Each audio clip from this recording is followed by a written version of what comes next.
Assalamu alaikum wa rahmatullahi wa barakatuh. Aleykümselam ve rahmetullah. Бүгүнкү сабак Назиат сүрөсүнөн болмокчу, иншаллах. 30 параны толугу менен бүткөнгө бир сүрө калды, мындан тышкары. Кийинки сабакта Кудайым буйруса Наба сүрөсүн окуйбуз, ошо менен 30 пара толук болот, иншаллах. Бүгүн Назиат сүрөсү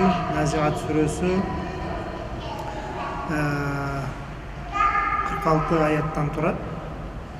Анан Пайгамбар алейхиссаламга түшкөн кезде 81 сүрө болуп түшкөн. Анан Меккеде түшкөн сүрө болуп эсептелет, Меккеде. Бул сүрө негизинен Кудай Тааланын жалгыздыгы тууралуу, пайгамбарчылык, пайгамбар болуп келиши тууралуу, анан кийин ахирет бул дүйнөдө ошол жашап өткөндөн кийин кайра тирилүү маселесин козгойт. Анан тирилгенден кийин адам баласынын иншалла кээ бир адамдар бейишке чыгат. Ошол бейишке чыкчу адамдардын тууралуу жана дагы тозокко барчу адамдар тууралуу сөз кылып кетет.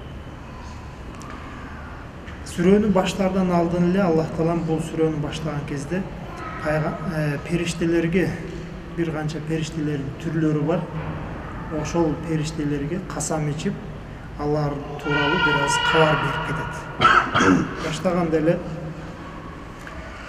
бул жерде баягы бул сүрөнү түшүнүш үчүн акыбал, баягы Меккедеги акыбал, ахирет тууралуу айтылган кезде ошондо баягыдай шылдыңдап Пайгамбар алейхиссаламды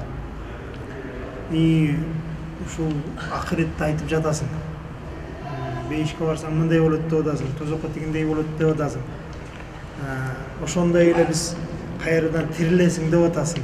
Ошонун баарын көрүш үчүн биз кайрадан тирилебизби деген суроолорду берип, жана дагы башка нерселерди берип Пайгамбар алейхиссаламга ушундай шылдыңдап, үстөмдүк кылып, анын сөзүнө сөз кайтарып турган кезде Аллах Таалам бул периштелер тууралуу бир аз кабар берип кетип атат. Баштаганда эле Бисмиллахир-рахманир-рахим ван-назиати гурqa деп биринчи эле касам ичип атат. Касам ичемин Аллах Таалам айтып атат. Мурда да касам тууралуу айтып кеткенбиз. Касам айтылган кезде эмне нерсеге касам ичип атат, жана дагы ошол касам ичиштиктен максат эмне? Ошол тууралуу кабар берип кетет. Биринчиден ошол касам ичилген нерсени айтканбыз, бул өтө бир маанилүү, Кудай Тааланын алдында бир чоң бир даражага ээ болгондуктан ошол нерсеге Аллах Таалам касам ичип жатат. Жөнөкөй нерсе менен касам ичпейт. Бул жерде ушундай бир периштелер менен касам ичип жатат. Адам баласынын баягындай кесир сүйлөп, пайгамбарга каршы сүйлөгөн, бул дүйнөдө ошол Кудай Тааланы жок деп чанып капыр болгон адамдардын жанын алуучу периштелерге касам ичип жатат. Ван-назиати, ушундай периштелер, алар жанды сууруп алуучу периштелерге касам ичет. Жанды сууруп алуучу периштелерге, ал кимдерди? Баягы Кудай Тааладан жолго чыккан адамдардын жанын алуучу периштелер болот. Алар кандай кылып жанды алат десе, гарка баягы сууга чөмүп бараткан адамдын акыбалы бар го. Бир чөмүп башы чыгып калса, баягы бир жутуп алайын дейт, кайра башы кирип кетет, баягы колу буту иштеп атат. Ушинтип баягындай чөмүп баратып, кайра көтөрүлүп, чөмүп баратып, кайра көтөрүлгөн акыбалда анын жанын сууруп алуучу периштелер. Анын жанды да сууруп алган кезде ушул көкүрөктөн келип туруп, ушундайдан эле келип туруп, кармап туруп эле жулуп алуучу периштелерге касам ичет. Буну эмне үчүн баштады? Баштаган себебин айттымы? Пайгамбар алейхиссаламды келип туруп алар шылдыңдай баштады да. Чынлабы депчи, сен айтканың деп күлүп шылдыңдап аткан адамдарга туура келиш үчүн ошондой адамдардын жанын сууруп алуучу периштелерге касам ичем деп туруп сөздү баштап жатат. Кийин эле экинчи аятта ван-нашитати нашта. Кайра эле Пайгамбар алейхиссалам жанында жүргөн пайгамбарлардын жанын алуучу баягындай Кудай Таалага баш ийип берген адамдардын, ыймандуу адамдардын жанын алуучу периштелерге касам ичем. Ал периштелер кандай? Баягындай сүйүндүрүүчү периштелер дейт. Жанды аларда мурун баягы адам баласынын жанын сүйүнүч кабар берип, анын кылган иштеринин пайдаларын көргөзүп, мына сен ушунча адамдардын баардыгы сени шылдыңдап, башыңа үстүмдүк кылып аткан кезде ушулардын баардыгына карабай сен Кудай Таалага ыйман келтирип, намазыңды окуп, баардыгы уктап жаткан кезде таң атпай туруп алып намаз окудуң, баардыгы күндө ысыгында үйдүн көлөкөсүндө жаткан кезде сен келип мечитке келип намаз окуп жүргөнсүң деп кылган иштеринин пайдасын көргөзүп, сен азыр ушул жерге барасың деп бейиштен кабар алып келип туруп сүйүндүрүп турган периштелерге касам ичем. Алар кантип периштелер кантип жандалат десе, ушу бут жактан баштап баягындай сүйүнтүп, бут жактан мындай келип баягындай наркы биринчи периштелерди айттык го, ошол төштөн кармап эле жүрүп кеткен периште болуп атат да. А бул болсо буттан келип акырын жандалып атат да. Буттан баштап жанды акырын алып кетип атат. Анан сүйүнтүп туруп алып кетип атат. Ошондо пайгамбар алейхиссаламдын бир айткан сөзү бар. Ад-дунья сижнул му'мини ва жаннатул кафир. Бул дүйнө момун пендеге бул түрмө сыяктуу. Ал эми капыр пендеге бул бейиш сыяктуу. Ошондуктан баягы кыйналып жүргөн пенде бул дүйнөдө ушунчалык ар кандай бир кыйынчылыктарга туш келип калып, бул дүйнөдө ушундай бир кыйынчылыктын үстүндө жашап өтүп, болгондо да ыйманын сактап өтүп, ошондой нерсенин баардыгына чыдап келген пенде баягы бул дүйнө түрмөдөн кадимкидей баягы чыккан адам канчалык сүйүнөт. Мисалы түрмөгө түшүп калып, анан түрмөдөн кутула турган болсо кандай сүйүнөт? Биринчи кадамы канчалык баалуу агачы? Түрмөнүн дарбазасынан ушундай койгон кезде биринчи кадамы канчалык сүйүнөт? Ошол сыяктуу бул периште бул кишинин денесинен руху чыгып бараткан кезде ошончолук сүйүнүч менен чыгат деген. Бул түрмөнү тыштап бейишке баратат да. Ал эми капыр киши бул дүйнө бейиш болуп туруп, анан бара турган жерин жамандыгын, коркунучун көргөн кезде ал тырышат. Баягы айттык го, сууга бул чөгүп кайра чыгып, кайра чөмүп аткан сыяктуу депчи. Бул дегени бул бейиште калгысы келип, тозокко баргысы келбей тырышат дейт. Ушунчалык айтылат, баягы жан чыккысы келбегендиктен денеге бардык учтарына, бардыгына келип туруп тырмышып туруп калат дейт. Ошондой акыбал болсо дагы периште келип туруп, анын жанын сууруп чыгарып алып кетет. Ошондой периштелерге Аллах Таалам касам ичип атат. Кийин дагы бир түрүн Аллах Таалам айтып, «Вассабихати сабха» деп дагы бир периштелердин түрүн айтып атат. Бул Аллах Тааланын буйругун түшүрүп, жер асманга түшүрө турган периштелер. Аллах Тааланын буйругун түшүрө турган. Алар кадимкидей эле баягы могул жерде сабихат деген, сабха деген бул сүзмөк, сууда сүзүүнү айтат да негизичи. Ким мисалы чабак урганды аябай жакшы билген адамдар сууну сүзөт го.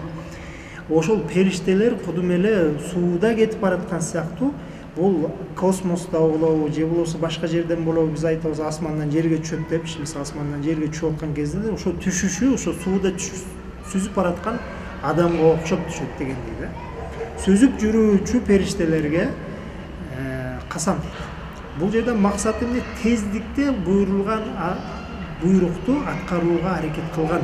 Анан бул дагы ошол ишти аткарууда дагы бир чеберчилик менен келип туруп аткара тургандай периштелер дейт. Эч качан ошол айтылган иштин тескерисин кылбаган.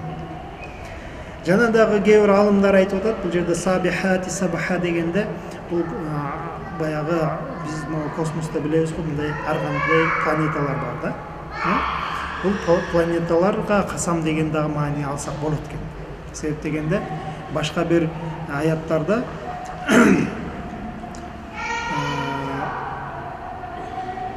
айтылат, ва фалаки Ve felakin fi vel fulki vel fil qanday ila tilime gelmeye kalsa olur.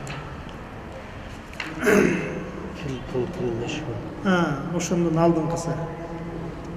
Oşondan aldınqı bayağı Yasin'de gelgenç. Oşonda falak degen söz bayağı ve kullun fi falaki yasbahun. Ve kullun fi falakin yasbahun. Qaraş, her biri de falakta bayağı süzüp жүрүшөт. Falak degenim ne al bolsa bayağı asman, же болбосо ошо космос деп деле алсак болот да. Анан кийин карасаңыздар, ошол жерде тамгалар ve kullun kaf, lam, andan keyin f kelip atат, andan keyin ya kelip atат. Бул жагынан kaf, lam, f, анан ортодо ya турат, кайра fi, fala, кайра f'дан кетет, анан l, анан k болуп келип атат да. Ошолорду мындайынан алып туруп айланта турган болсоң, кайра эле ордуна туруп кала берет да. Бул жердеги биринчи тамганы акырын алып келип туруп, акырдагы тамганы алдын алып келе турган болсоң деле, ошол түзүлүш ордун сактап калып атат да, өзгөрбөстөн. Мындайча айтканда айланыш болуп атат. Ортодо я турат, тамгалар бири-биринин үстүнөн айланып турат да. Бул дегеним эмне? Баягы ортодо мисалы күн турган болсо, күндүн айланасында канча деген эме планеталар айланып жүрөт. Ошол тууралуу айтып атат да. Анан кийин алар ясбахун, алар сүзүп жүрүшөт деп атат да. Ошол планеталардын айлануусун сууда сүзгөн сыяктуу сүрөттөп берип атат. Ошондо баягы планета сууда сүзүп бараткан кишиге окшоп айланып атат дегени. Ошондо дагы бул жерден вассабихати сабаха дей турган болсок, бул жерде ошол планеталарга Аллах Таалам касам ичип атат деген да маанис чыгарсак болот. Бирок же болбосо баягы Аллах Тааланын буйругун тездикте аткарган периштелерге касам десек дагы туура келет. Андан кийин фассабиқати сабqa. Ошол буйрукту дагы атандашып, бири-биринен ашып аракет кылган периштелерге дагы касам дейт. Ал кандайча десе, бул болсо, бул пайгамбар алейхиссаламга вахий түшүргөн кезде, же болбосо бир кабарларды алып келген кезде, бул периштелер бири-биринен баягындай узап, же болбосо атандашып бири-бирине аракет кылып келип тездикте ошол нерсени эч бир нерсеге аралаштырбай, өзүнөн бир нерсе кошпой, жана дагы шайтан алейхилана келип алып туруп ошол кабарга же болбосо вахийге, аянга бир нерсени кошуп коюп туруп пайгамбарга жетип кала тургандай эмес, балким ошондон сактап келүүчү периштелерге касам дейт да. Түшүнүктүү болду да? Ар бир аятты коргоочу бир периштелер бар. Ар бир аятты. Мисалы, не? Кул хуаллаху ахад деген аят келип түшүп атат. Бир аят. Ошол бир аятты сактоочу периштеси бар. Мына ошол периштелерге эмне дейт? Касам ичип атат. Аянды эч бир нерсеге аралаштырбастан жеткизүүчү. Фал мудаббирати амра.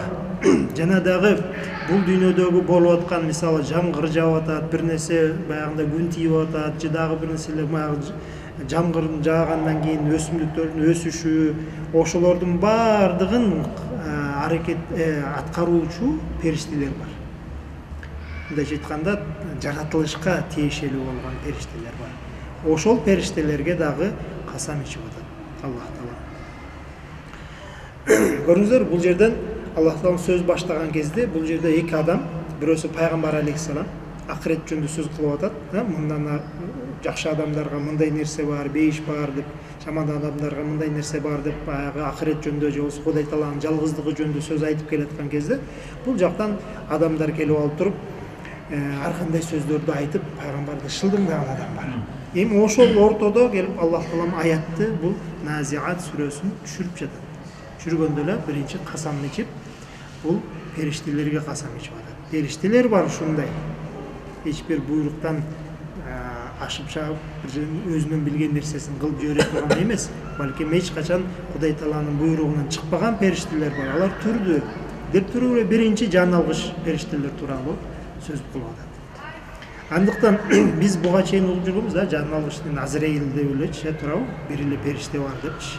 Бул жерде көптөгөн периштелерге Аллах таалам касам ичип атат да.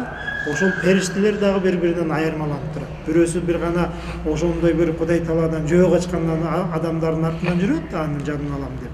Бирөөсү болсо баягы Кудай Таалага иман келтирип, канчалык кордук көрсө дагы ошол кордуктан дагы неме баш ийип кетпестен тигилерге Кудай Тааладан башка эч бир нерсеге баш ийбеген, чекесин жерге тийгизбеген, бир гана Аллах үчүн чекесин тийгизген адамдарга канатын жайып жүргөн периштелерге касам айтып.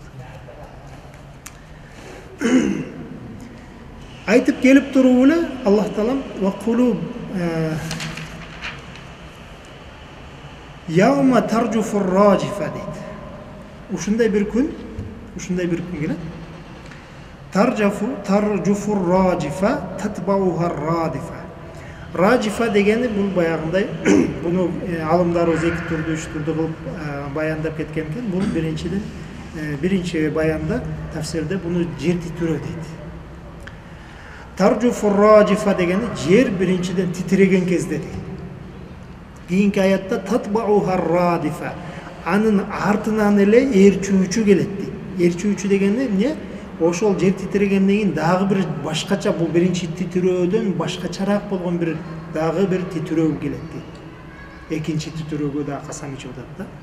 Ошондо бул кыяматтын акыбалын сүрөттөп берип атат. Биринчи титиреген кезде раджифа баягындай вибрация бар го, телефонубузда вибрация болуп калганда дыр деп атпайбы? Ошол сыяктуу бир титирөө. Эми кийинки экинчиси болсо анын артынан дагы келет, бирок ошол эле кезде андан бир аз айырмасы бар. Бир аз эмес, жакшы эле айырмасы бар болгон бир титирөө бар. Эми буну кандай неметсек болот? Эми жер кичине эле мынтип титиреп койсо андан коркунуч деле жок да туурабы? Биз болсо, биз 5 балл, 10 баллга чейин түлөп, азыр мисалы Турцияда канча 7 балл болдубу? 6 балл, 7 балл болгондогу титирөөлөрдү көрүп жүрөбүз да мисалы. Эми бул болсо жөнөкөй эле мындай вибрация сыяктуу болгон бир немени айтып атат, жер титирөөнү айтып атат. Бул дегени Кудай Тааланын көз карашындагы болгон жер титирөөнү айтып атат. Буну сиздерге түшүнүктүү болуш үчүн мисалы бир нерсеге кичинекей бала көз карашы, кичинекей бала аябай чоң көрүнөт да кичинекей балагачы. Биз деле мисалы окуп жүргөн мектебибизге азыр кичинекей кезинде мектепке барып жүргөндө жаман чоң көрүнчү да. Азыр барсаңар кичинекей эле мектеп да. Азыр барсаңар ошол мектеп баягы сиз үчүн жаман чоң болгон бир мектеп, азыр барсаң кичинекей көрүнөт да. Адам канчалык чоңойгон сайын баягы чоң нерсе кичирей берет да. Биз азыр мисалы Кыргызстанда ушунчалык кыдырыш кыйын болуп, Бишкекке деп эле баарыбыз умтулуп эле Бишкекке келип, чоң айылдан келип алып, чоң жерге келдик да. Эми ошол эле кезде Турцияга барып, Анкарага барсаң, биздин келтеген Бишкегибиз болуп калып атат. Анын бир мындай бир кичинекей бир микрорайон сыяктуу болуп калып атат да.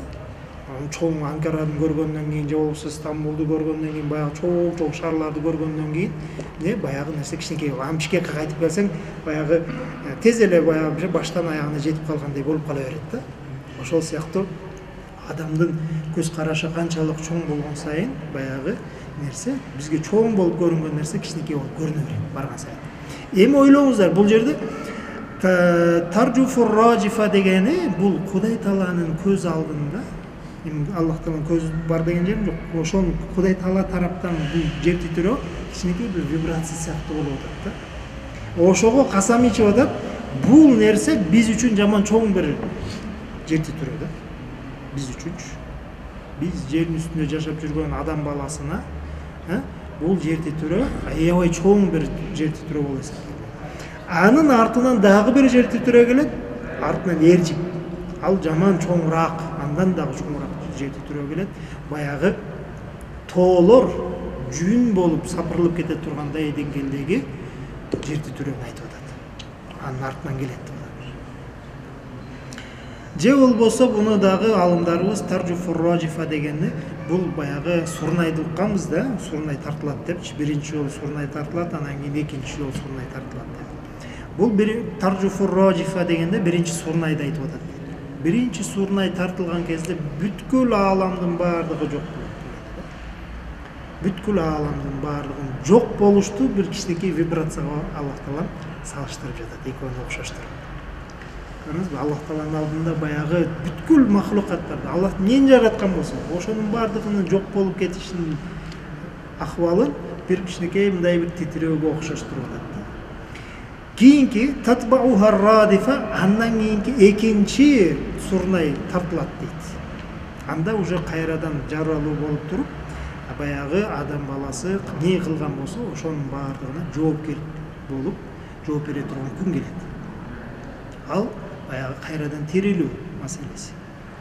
Ошол кезде кулубун, жүрөктөр яумайдин ошол күнү важифа, коркуп турган акыбал болот дейт. Каяка барам, не кылам, не болот менин акыбалым деп турган акыбал. Эми абсаруха хаша, ал адамдардын жүрөк көздөрү коркунучтуу болот. Эми могул жерде важифа менен хаша бар да, экөөтөн коркунучтуу, коркуп туруучу деген маани беребиз. Бирок айырмасы бар да. Важифа дегенде кулубу яумайди важифа, ошол жүрөктөр коркуп турганы биздин мындай жөн эле адам жүрөгү коркуп турат экен бизге көрүнбөйт да. Туурабы? Бизге көрүнбөйт. Анын ичиндеги болгон коркунучу бизге белгисиз да. Ал өзү менен өзү дагы ойлонуп жатат. Менин акыбалым кандай болот? Мен кылган 60 жылдык, 70 жылдык кылган ишим кандай болот? Кандай жооп берем деп өзү менен өзү болуп атат. Ал эми абсаруханын көздөрү хашиа дегени сыртта көрүнүп турат да. Анын көзү эки жакка неметип өзү жалгыз эмес да. Караса бияктан Адам алейхиссалам менен ошондон тартып Адам алейхиссалам өзү. Акыркы баласы, небери чөбөрөсү кайсы бири акыркы Адам деген сыяктуу адам. Ошонун баардыгы тирилген акыбал да. Ошонун баарын көрүп турган акыбал. Алардын да ичинде жакшылары бар.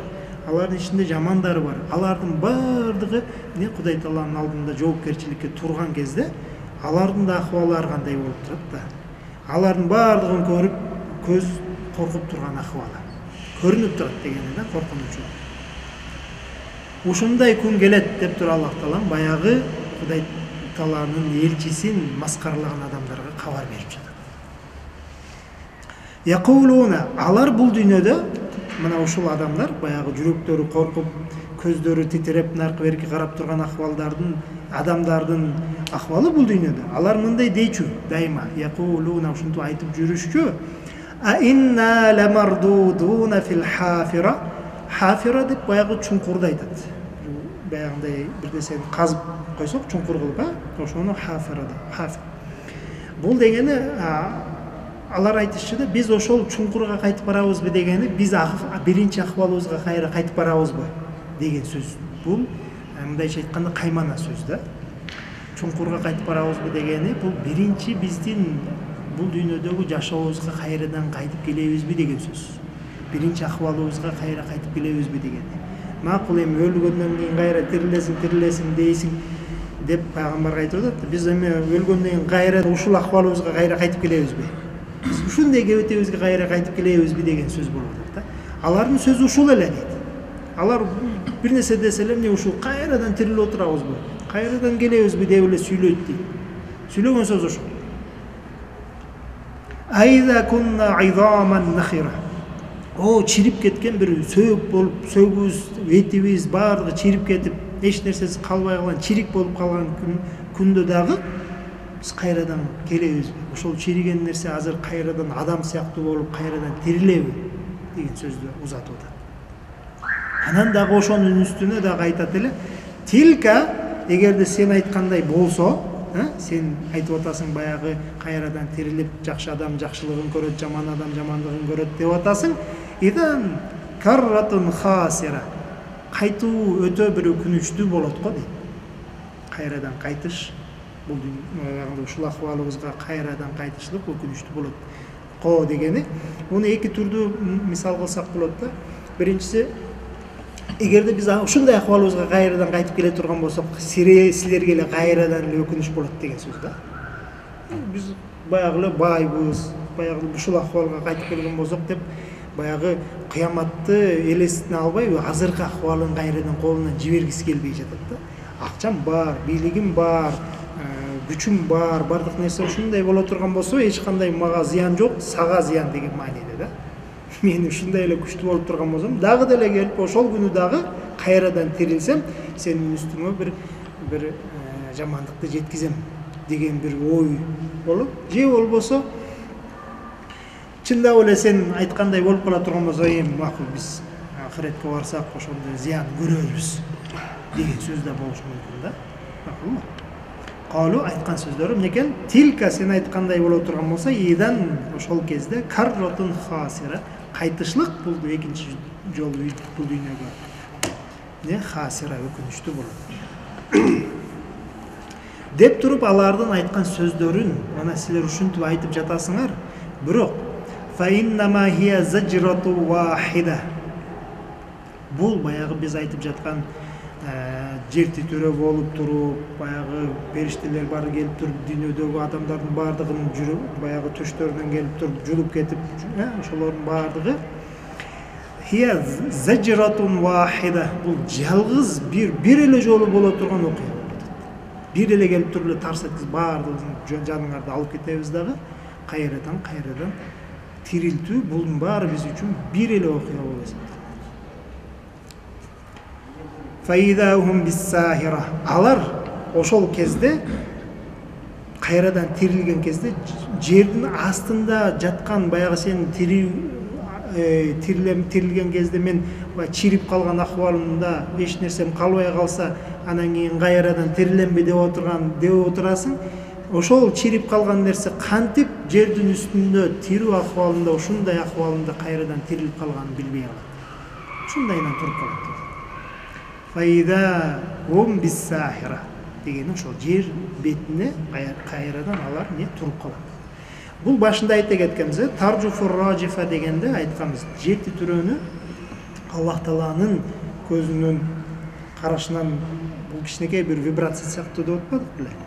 Бул дагы баягы акыбал, туруп жердин астында турган нерсе кайра жердин үстүндө болуп калышлыгы Аллах Таалага жөнөкөй эле нерсе болуп атат да. Айтып атат карасаң, фаидахум биссахира. Алар жер бетинин үстүндө туруп калат дейт сразу. Тез эле, 1 секундта. Бул Кудай Таала тараптан болгон эме. А негизинен бул жактан алдын айтыга тетиги таржуфур раджифа татбауха радифа дегенде биринчи дем ва сурнай дегенде ойлосоңуз азыр баягы бул жердин өзүн жоң эле коелук. Юпитери бар, дагы несі бар, баягылар чоң жерден канчасы чоң болгон нерселерди баардыгы жок болуп кетип атат да. Алардын жок болушуна канчалык күч керек? Канчалык бир чоң күч керек? Канчалык көп убакыт керек? Анын баардыгы кайрадан жок болуп туруп, анан кийин татбауха радифа деген экинчи жолу дем баягы сурнай неметип кайрадан жаралышына канчалык деген убакыт керек? А бул жерде болсо Аллах Таала айтып атат, фаидахум биссахира. Алар ошол жердин үстүндө эле туруп калат. Көрдүңбү? Канчалык убакыт өткөн нерсенин баардыгын Аллах Таала 1 секунда сыяктуу келип туруп, фаидахум биссахира дейт. Алардын баардыгы жер үстүнө келип кайрадан туруп калат. Силер ошентип атасыңар, мына бу жакты көр дейт. Андан кийин пайгамбар алейхиссаламга кайрылып, бу жактан бул шылдыңдаган адамдарды айтып, буларга боло турган окуясын. Эми пайгамбар алейхиссаламга айтып туруп, көңүл айтып атат Аллах Таала. Бул сени бир эле сен эмессиң деп атат да. Бул дүйнөдө пайгамбарлардын баардыгы ушундай жерде, ушундай башынан ушундай нерсе өткөн. Аларга дагы өзүнүн эли каршы чыгышкан. Алар да келип алып туруп пайгамбарлардын ийдешкен, аларды маскаралашкан, жана дагы башка кээ бирөөсүн өлтүргөнгө чейин барышкан, жана дагы башка. Ошол максатта хал атака хадису Муса, о Мухаммад саллаллаху алейхи вассалам, сага Муса алейхиссаламдын окуясы тууралуу сөз жетти беле? Муса тууралуу сөз жетти беле? Билесиңби? Дегени бул баягы сөзгө тартуу. Биринчи суроо берип туруп, албетте кабардар пайгамбар алейхиссалам. Пайгамбар алейхиссалам ар бир пайгамбардын кабарынан кабардар. Бирок ошол эле болсо дагы ошол пайгамбарлардын арасынан Муса алейхиссаламды өзүнчө тартып, бир пайгамбардын окуясын айтаардан мурун ошол тууралуу суроо берип жатат. Сен ошол тууралуу билесиңби? Ошол тууралуу кабар келди беле? Деген суроону узатып туруп, ооба, кабар келген. ал тууралуу менин маалыматым бар. Из надаху, андай болсо бул окуясын эстегин. Из ушундай бир убакытта надаху, ал Муса алейхиссаламды чакырды. Роббуху, анын кудайы чакырган кезде эскерди. Каерде? Бил вадил мукаддаси Туа. Туа деген Жабал Сина тоосунун алдында бир неме болгон. Баягы долина. Чүй өрөөн деген сыяктуу, бирок чүй өрөөн өтө эле чоң болуп атат. Ал жерде Туа деген бир мындай жайыт сыяктуу болгон бир жер болуп атат. Ошол тоонун алдында. Ошол жер ыйык болгон, ыйык дейт. Караңыздарчы, айтып кетип атат. Ошол жердин өзү ыйык. Ошол жерде Муса алейхиссалам Кудай Таала менен сүйлөшкөн жер болуп атат да. Ошол жер эсиңдеби деп атат да. Муса алейхиссалам келип ошол жерде Кудай Таала менен баян сүйлөшкөн жер. Ага айтканда Аллах Таала ага буйругун айтып атат. Муса алейхиссаламдын окуясын баардыгын, ал жерге келген окуяны билебиз да. Бул каяктан келип, өзүнүн келинчектери менен, балдары менен келип туруп, анан аларды калтырып туруп, мен тете жерден барып от алып келейин деп баларды калтырып коюп келип атпайбы? Анын баарын кесип салды да. Кесип салып эле бир нерсени калтырып атат Аллах Таала. Ошол ыйык болгон Туа деген жерде буйрук болду. Изхаб ила фирауна иннаху тага. Биз ага буйрук бердик. Изхаб, баргының кимге? Фираунга бар. Ал того чектен чыгып кетти. Чектен чыгып кетти. Ал күнөө кылып берип, күнөөдөн дагы баягы биз койгон чектерден чыгып, өзүнү Кудай деп кетти. Ошого бар дейт. Факул, жана барганда да айткының деди. Халлака ила ан тазакка. Караңызчы, бул жерде да кайрадан суроо болуп атат да. Баягы пайгамбар алейхиссаламга да суроо берди Аллах Таала. Хал атака хадису Муса. Муса тууралуу сага кабар келди беле? Туура билесиңби? Деген сыяктуу Муса алейхиссаламга да буйрук берип атат, суроо бергиле. Ага айткының депчи. Ага айткының халлака ила ан тазакка. Сага жол барбы ушул кылган күнөөлөрүңдөн, ушул чектен чыгып кеткениңден тазаланууга, кайра кайтып келүүгө, Кудай Таалага баш ийүүгө, өзүңдүн кылган иштериңдин, жаман иштерин баардыгына тобо кылганга мүмкүнчүлүгүң барбы дагы эле деп биринчи сурады.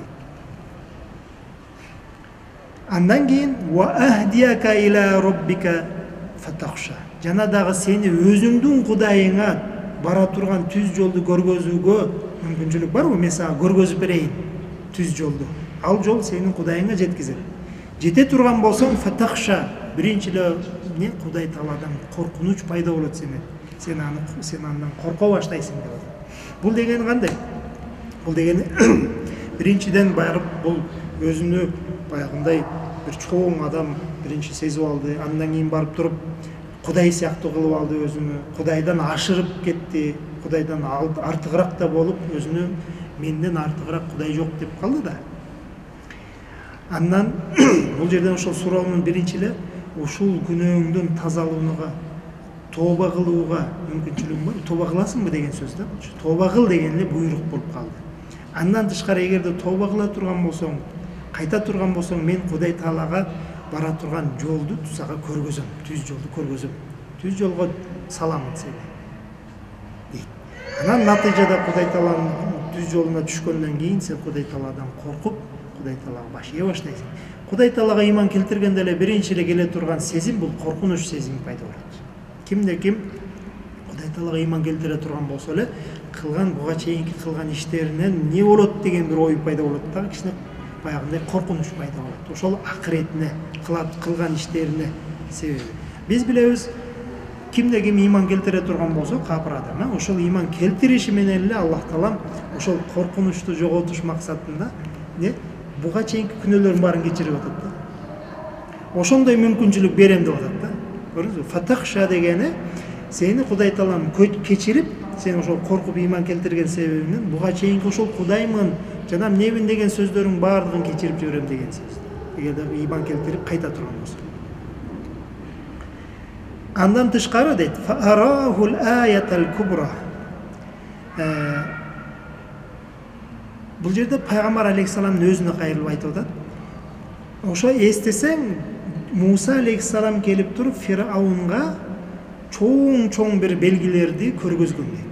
Мужизаларды көргөзгөн. Эми бул жерден алымдарыбыз баягы чоң белгиси кандай десе, бул баягы Муса алейхисалам келип таягын ыргытып жыланга айланып кетип атпайбы?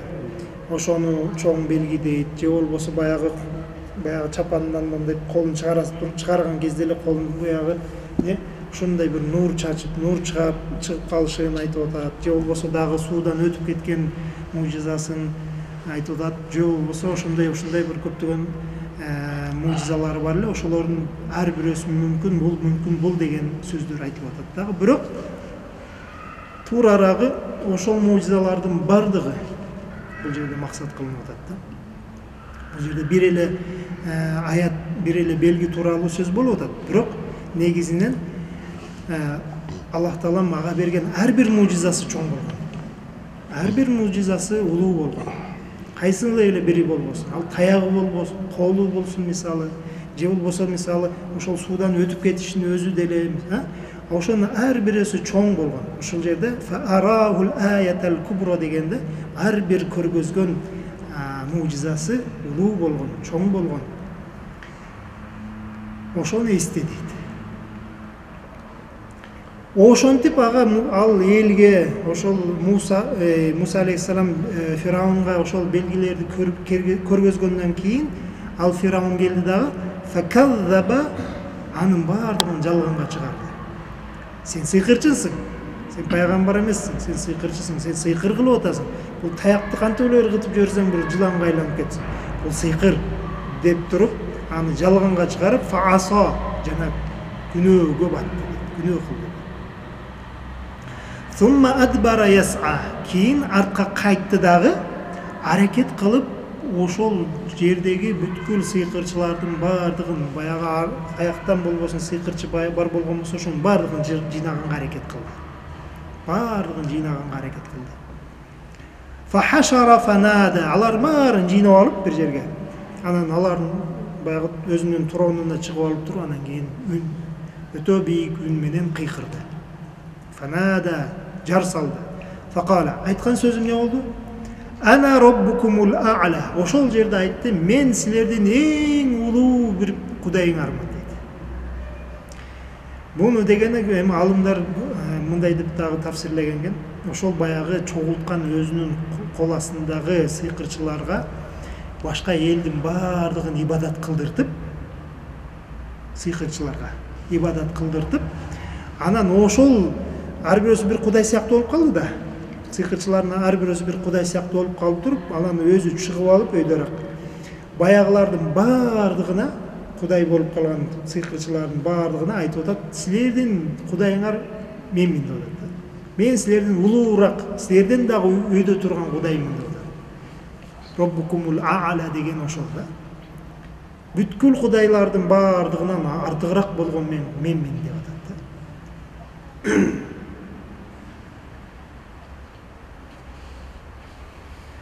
Ошол кезде эми бул окуя баягы чогулуп алып анан кийин Муса алейхисаламга алар каршы чыгышты, жана дагы башка нерселер болду. Алардын бардыгын кести дагы. Аллах Таалам уже бул жерде сууга бар чөгүп туруп, чөгүп аткандагы акыбалын сүрөттөп берип атат дагы. Фахадахуллаху. Караңызчы, бул мен кудаймын деп, эң улуу кудайыммын деп жар салып аткандан кийин эле келип туруп фахадахуллаху. Аны Аллах Таалам кармады, алды. Баягы ванназиати горко деп өтүбү? Баягы периштелер келип туруп жанды алган кезде төшүнө келип туруп асылып чыкпайм деп аткан жанды сууруп чыгып кетип атпайбы? Фахаза деген ошого туура келет да.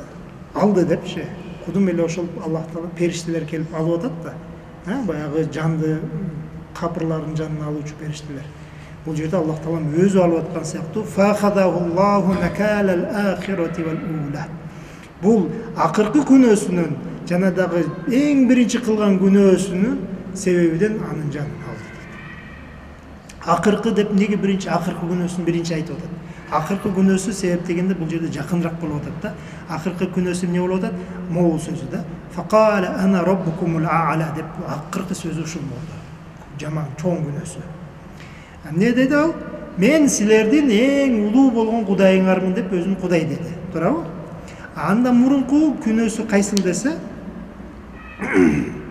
Ма алимту лакум мин илахин гайри деген сөзү. Буга чейин баягы Муса алейхиссаламга айтты го: "Изхаб ила фирауна иннаху тага." Фираунга бар. Себеп дегенде ал чектен чыгып кетти деди го. Чектен чыгып кеткен себеби ушул болгон. Ал айтты да: "Ма алимту лакум." Силерге өзүмдөн артыгыраак эч бир кудайды билбеймин дейт. Мен эле бармын.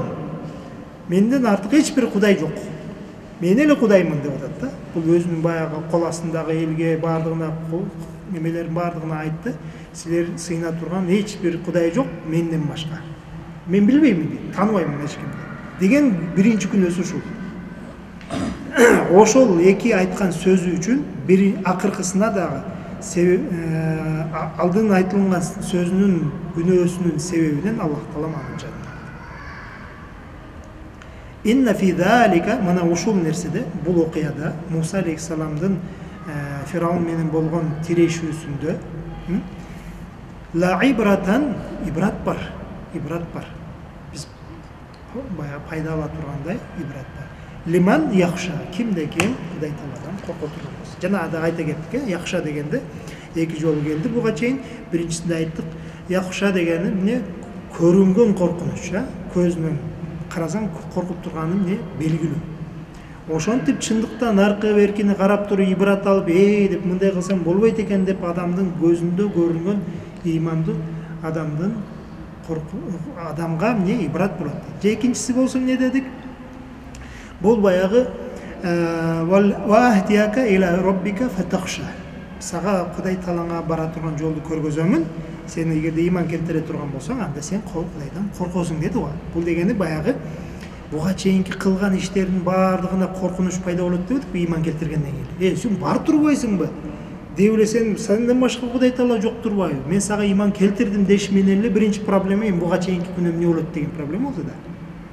Эми ошону айтып атат. Ушундай акыбалга түшүп калган адамдар үчүн ибрат бар. Ушул окуяны көрсүн. Ушул Муса алейхиссаламдын Фираун менен болгон окуясында чоң ибрат бар. Ошону окуп билип ибраттан алыш керек пайда. Антум ашадду халкан амис самау банаха. Эми ошентип Муса алейхиссаламдын окуясын айтып келип туруп эле бул жерден баягы окуяга кайра башка окуяга кайтып келип атат. Бул жерде жана айта кеткенбиз, Кудай Тааланын элчисине Мухаммад алейхиссаламга каршы чыккан бир адамдар бар, эл бар, Курайштын капырлары.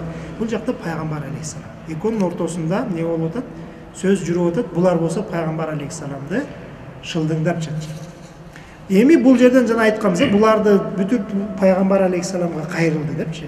Эми бул жерден пайгамбар алейхиссаламдын жүз бул жердеги капырларга, баягы мушриктерге кайрылып жатат. Антум, силерсиңерби? Ашадду халкан амис самау банаха. Бул асмандын жаралуусунан бекемирак болуш. Силерби дейт. Бекем боло тургандай силерсиңерби дейт. То есть мындай айтканда, асмандын жаралуусу, асмандын ушундай бекем болуп туруштугу, жана дагы асман ушунчалык айбаттуу болуп, биз асман дегенде чеги жок нерсе да алчы. Башка неме баягындай галактиканын деле ичине ороп алып атат. Баягы башында айта кеттик, баягы тетиги таш немелер планеталар, ошолордун баардыгы жок болуп кетип атат кыямат болгон кезде. Ошондой баягындай күчтүү болуп, бекем болгон куруу жаралуусу өтө бекем болгон нерселер Кудай Тааланын бир баягы сонунай тартылган кезде алардын баардыгы жок болуп кетип атпайбы? Ошондой болуп турган асмандын жок болуп кетишлиги катуураак болобу, же болбосо силерди жок кылыш оңоюраак болобу дегени да. Силер жердин ошол Меккеде эле акырын чуркап жүрөсүңөр наркы берке. Анан ошол убакыттагы арабтардын баягы аскер тартиби, же болбосо кандай десем, аскер күчү, аскердик күчү алардыкы. Алар согуш кылган кезде тактикалары мындай чогулуп алып, бир топ болуп алып, бир 100 адам бирге чогулуп алат дагы. Анан узун найзаларды көтөрүп алышат. Анан жеңил кийинишкен аларчы. узун найзаны алып алып эле чуркап барып эле баягы өзүнүн көпчүлүк менен басканга аракет кылышкан. Анан кичине эле буларды келип үстөмдүк кылып эле ортосун жарып кое турган болсоң эле булардын дагы бир сыпаты бар эле, алар чачырап кетет эле да. Арабтардын баягы согуш системасычы ушундай жеңил курулгандагы, анан тез чачырап кетип эле, анан кийин аларды аттар менен эгерде неме кылсаң келип туруп эле чачып туруп эле жеңип коюшунга мүмкүнчүлүк бар эле да. Алардын стратегиясы ошондой болчу. Мындай бир өтө бир тереңирээк кете тургандай бир деңгээлде өчүгөн бир тактикасы жок алардачы. Эми ошону айтып атат. Антум ашадду халкан. Силердин жаралууңар катуураакпы? Же болбосо ушул асмандардын жаралуусу катуураакпы? Бекемиракпы? Ошондой бекем болгон асмандын жаралуусун биз бир үн баягы сурнай менен жок кылып аткан болсок, силердики эмне болуп калыптыр деген сөз да. Силер баягы бир аз көбүрөөк аттар келип эле силердин ортоңорду жарып кирсе эле эмне качып кетесиңер дегендей Аллах Таалам аларды эмне кылып атат, жемелеп атат да. Силер ушундай пайгамбарга азыр мындай эме кылып атасыңар. Канчалык күчүңөр бар дегенди да. Бул жерде эмне деди? Баягы асман тууралуу сөз кылып атат да. Рафаа самкаха фасавваха. Анын бийиктигин өтө бийик кылып көтөрүп таштаган Аллах Таала. Фасавваха, анан алардын баардыгын эмне бирдей кылып койду. Баягы асмандын биз билебиз да катмар болуп турат туурабы? Ошо катмарлары бирдей болуп турат. Бирдей болуп турат. Бирөөйдөй эмес, баягында бирдей болуп турат. Ва агташа лайлаха ва ахража духаха. Анын түн киргенде акыбалын өтө караңгы кылып коет.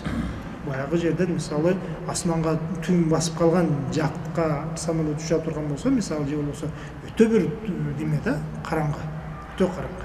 Аякта бир караңгылыкта көрүнбөйт эч нерсе. Ва ахража духаха, ал эми күн тийип турган жагын болсо, эмне жарык кылып койду дейт. Анын жарыгын чачтырып койду, жарык кылып койду. Wal arda ba'da zalika dahaha. Ошентип асманды биринчи жаратып алгандан кийин жерди келип туруп ошол асмандын ичине эмне жайып койду дейт. Жер тоголок болгон жерди биз жайып койдук, баягы жашоого ылайыктуу кылыпчы. Мисалы тоголок десе эле мындай тайып кетип жакка түшүп кетем деп ойлойсуң да.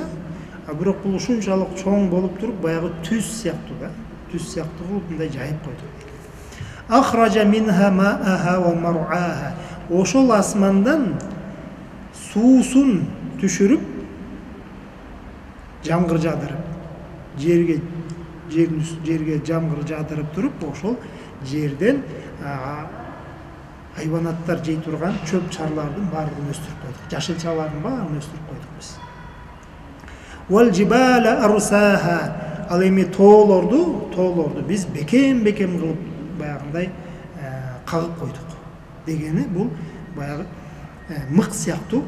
Баягы эки жыгачты мык менен бириктирип коюп атпайлыкпы? Ошол баягы жердин катмарын, жердин өзүнүн катмарын мык менен ба катмарларын не кылып коюп атат, бириктирип коюп атат, кагып коюп атат. Баягы олдок-солдок болбош үчүн. Билебиз да, жердин астында дагы суулар бар, өзүнүн катмарлары бар. Ошол катмарлардын баардыгы мык сыяктуу болуп койду. Эми мыктын билебиз баягы башы бар өйдө жагы. Анан баягы өзүнүн денеси, мисалы соткалары, 150-лүктөр бар, же болбосо кичинекейлери бар. Эми ойлогонум, ошол тоонун биз азыр көрүп турган бийиктиги бул калпагы болсо, кирип турган жагы канчалык болду экен депчи. Ошол тууралуу айтылат. Вал жибала арсаха, биз тоолордун баардыгын кагып койдук. Матааллакум, ушул нерселердин баардыгын силерге деп туруп биринчиден очередь ошол баягы капырларга айтып атат. Силердин өзүңөргө жана дагы бизге дагы бүткүл эле адам баласына кайрылып жатат. Силерге байлык кылып койдук. Пайда берүүчү зат кылып койдук. Пайдалана турган нерсе кылып койдук. Вали ан'амикум, жана дагы силердин өзүңөрдүн унааңарга, баягы уна дегенде максат ат, жана дагы башка хайванаттарга баардыгына жем кылып, ошол чөп кылып, ошондон пайдалана тургандай, жей тургандай кылып бердик. Фаида жаатит тамматул кубра. Ал эми ушинтип баардыгын силерге даяр кылып коюп, баардыгын берип койгондон кийин кокустан эле бир чоң түйшүк келет. түйшүк келген кезде дейт да. Бир түйшүк келген кезде. Бул жерде түйшүк дегенде эки түрдүү болот. Бирөөсү чындыкта эле баягы кабырларга чоң түйшүк болот. Чындыкта эле мисалы буга чейин пайгамбар келип айтты да, айланай, кыямат бар, ошол күнү сен жооп бересиң. Бул кылган иштериң туура эмес, бул арам болот. Буну кылбагының деди. Арак ичпе деди, же болбосо зина кылба деди, жана башка нерсе. Кудай Таалага ыйман келтир, Кудай Тааладан жөө качпа деди. Бейишке киресиң иншалла ыйман келтирген болсоң, намаз окуган болсоң, орозо кармаган болсоң, Кудай деп жүргөн болсоң, эркек менен эркек кошулбагыла, аял менен аял кошулбагыла деген сөздөрдү айтып, өзүңөрдүн балдарыңарга атаңардын атын бергиле, энеңердин атын бербегиле деп айтып келген кезде булар шылдыңдашты да. Ушинтип эле жүрө бересиңер депчи. Анан кийин айтып атат: "Фаида жаати тамматул кубра". Баягы чоң бир түйшүк келген кезде, түйшүк кантип келет? Ой, булга кыйылга айтып жүргөн сөзү, баягы пайгамбардын айтып жүргөн сөзү аныгынан башталды да. Аныгынан башталды. Кыямат башталды. Карасаң эле баягы Адам алейхиссаламдан баштап баардыгы туруп алып, бирөөсү бейишке кире тургандар бул жакта, тозокко кире турган бул жакка бөлүнүп аткан кезде чоң бир түйшүк келген болот. Менин кылган иштериме эми кантип жооп берем? Яума ятазаккарул инсану ма саа. Ошол кезде инсан, ар бир инсан өзүнүн кылган аракеттеринин баардыгын эскерет. Ар бир кылган нерсесин баарын эскерет. Буга чейин мисалы мындай да болуп калышы мүмкүн да. Мисалы биз унутчакпыз да, бир ишти кылып бирөөгө бир нерсе деп айтып койгонсуң, ошо эсиңен чыгып калат. Анан баягы келип айтат: "Эй, мондай дедиң эле" десе, "Качан айткам" дейсиң да. О, эсиңен чыгып калган. Чындыкта эле айткансың, бирок эсиңен чыгып калды, ошо менен жүрө бердиң, тиги болсо сен күтүп жүрө берген. Анан кийин келип алып туруп, бул жерден ага эскертсе, дейт да. Анан кыямат күндө деле ошондой нерсе болот да. Булардын баары түшүп келген кезде баардыгын унутуп коет. Кылган иштерин баарын, төрөлгөндөн баштап өлгөнгө чейин кылган жаман иштерин баарын унутуп коет да.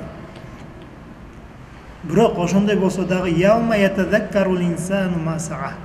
Ар бир кылган ишин инсан эскертилет. Ага эскертет.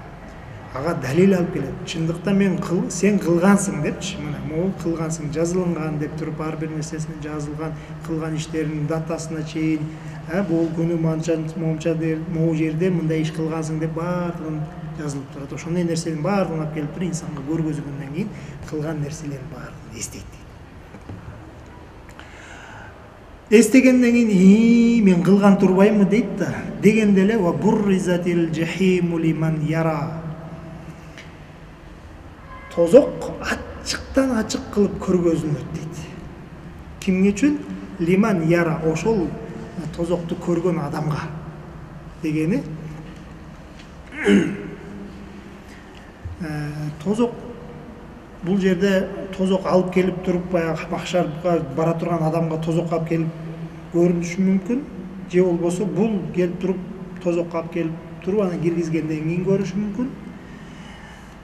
Же болбосо бурризатил жахиму лиман яра дегенде ошол тозокко кирип жаткан адамдар көрөт дейт.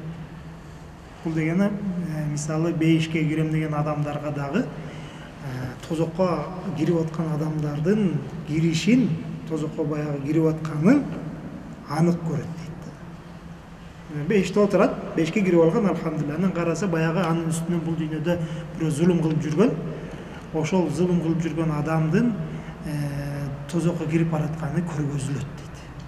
Көрөт. Фа амма ман тага.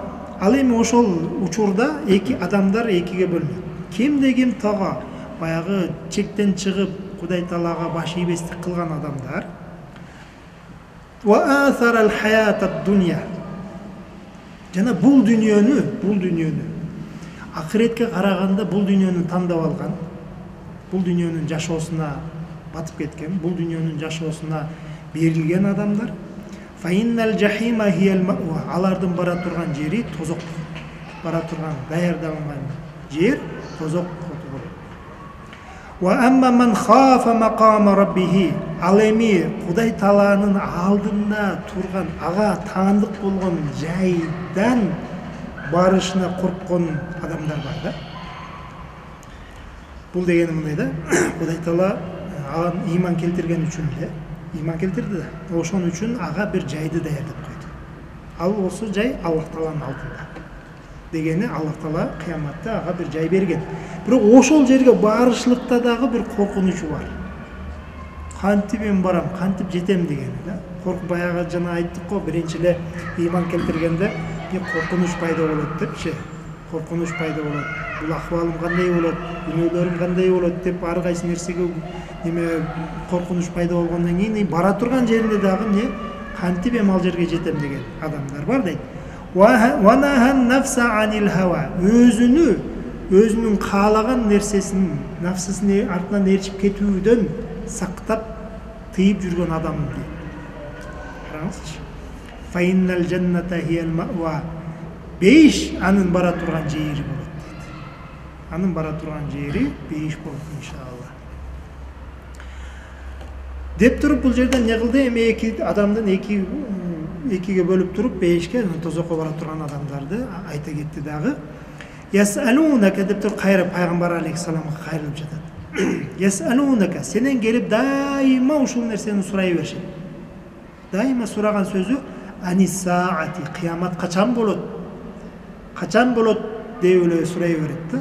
Бир ошо отуруп калып эле акырет жөнүндө сүйлөп калсаң, ошол акыретин качан болот дейт да. Айяна мурса, анын болушу качан болот ал? Деп сенен көп келип сурай беришет адамдар. Дегени бул пайгамбар алейхиссалам өтүп кеткенден кийин дагы улама варасатул амбия. Алымдар пайгамбарлардын мураскорлору. Алымдар келип туруп бир ушундай эле акыбалда аларга бейиш жөнүндө, тозок жөнүндө айтып келип, акырет болот, ушундай болот десең эле келип, эми ошо айтып аткан акыретин качан болот? Аны барып көрүп келген адамдар барбы? Деген суроолорду дайыма боло берет деген. Сен пайгамбар, сенен баштап акыркы алым, акыркы бир артыңан ээрчип жүргөн алымдан деле сурай беришет баардыгы. Фима анта мин зикраха. Сен аларга келип туруп, аларга канчалык эскертпесең дагы. Эскертсең дагы. Иля роббика мунтахаха. Бул жерде сени фима анта мин зикраха дегенде бул жерде сен ал тууралуу эч кандай кабарың жок. Качан болуштугу тууралуу кабарың жок. Кандай болот тууралуу кабарың бар. Мисалы бул жерде Кудай Таала өзү айтып кетип атат да, бейишке баруучу адамдар өзүнчө болот, тозокко баруучулар мындай болот деп бөлүп боло турган акыбалдар мындай болот, жана дагы башка нерселерин баарын айтып атат. Бирок качан болушу тууралуу сөз жок да. Бул качан деген суроо берип атышпайбы? Ошонун жообун иля роббика мунтахаха. Анын жообу бир гана Аллах Таала билет. Анын бара турган жери ушу сөздүн түбү, аягы бир гана Аллах Тааланын илимиге байланат. Сен да билбейсиң. Сен болсо иннама анта мунзир. Сен болгон эле бир эскертүүчүсүң. Кимдерди эскертесиң? Ман яхшаха. Ошол күндү, кыямат күнүн болушлугунан корккон адамдарды. Качан болот деп сурап отурбайт да. Коркот ошол күндүн болушунан. Ал күнүнө келгенде мен кантип жооп берем? Эмне кылам ага? كأنهم يوم يرونها لم يلبثوا إلا عشية أو ضحاها. Эми могул жерден ман яхшаха деген адамдар Кудай Таалага ыйман келтирип алып туруп акыреттин кандай болот? Эми Кудай Тааланын жайында бир жай бар экен, бейиш деген бар экен, ошого жетишим кандай болот деп коркуп турган адам бир тарапта болсо, булар болсо كأنهم يوم يرونها. Ошол Кудай Таала жок, акырет жок, эч кандай жоопкерчилик жок. Бул дүйнөдө акыркы жолу келдиң, кандай жашасаң жашашың керек деп жүрүп жашап өткөн адамдар келип туруп кыяматка келген кезде алар кудум эле бул дүйнөдө бир кечки убакыт эле жашаган сыяктуу көрүнүп калат дейт. Кечки убакытта биз тамактанабыз го, бир аз тамак, кечки тамак жеп. Ошол тамактанып жеп отурган убакытчалык эле бул дүйнөдө убакыт өтүп кетиптир. Дегени ошол дүйнөнүн жаралып, дүйнөнүн жок болушуна чейинки мөөнөт ошол бир тамак, кечки мал отурган убакыт, биягындай кичине бир шахмат ойноп, же болбосо бирөө менен сүйлөшүп, эс алып отургандагы кечки убакыт өтүп кеткен сыяктуу өтүп кетти дейт. Же болбосо таң аткан кезде, мисалы эртең менен келип туруп чай ичебиз же болбосо дагы бир нерсе кылып бир эртең мененки убакытты өткөзгөн сыяктуу болуп өтүп кеткендей болуп элестетилет дейт. Бул кимдер үчүн? Баягы бул дүйнөдө өзүм билем деп билгенин кылып Кудай Тааладан жөө качкан адамдардын бул дүйнөдө жашаган убактысы ушул сыяктуу болуп өтүп кетет.